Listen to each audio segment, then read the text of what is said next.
Dinas Tata Ruang dan Bangunan Kota Makassar melakukan sidak terhadap beberapa bangunan yang dilakukan renovasi bahkan penambahan bangunan tanpa IMB di beberapa titik. Salah satunya di Jalan Veteran Selatan, Cumi-Cumi, dan Jalan Pengayoman pada Selasa 19 Maret 2019.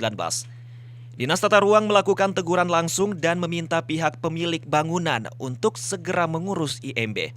Kepala Bidang Penertiban Bangunan Dinas Tata Ruang Kota Makassar menyatakan bahwa sejauh ini ada 4 bangunan yang dilakukan renovasi hingga penambahan bangunan, namun tidak memiliki IMB.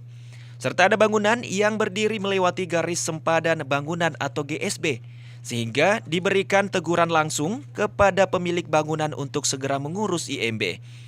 Atau melapor ke DTRB bahwa IMB sementara pengurusan.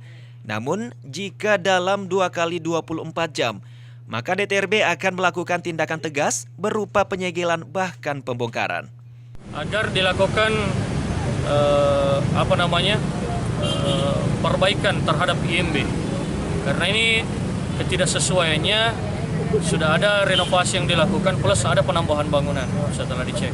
Oleh karena itu hari ini kita menghentikan segala aktivitas pembangunan dan kita menunggu niat baik daripada pemilik bangunan ataupun yang menyewa untuk datang menghadap kepada kami dan diberikan petunjuk agar segera dilakukan revisi terhadap IMB-nya. Saya kira demikian. Ada jangka waktu yang diberikan, Pak? Kita berikan waktu 2 hari.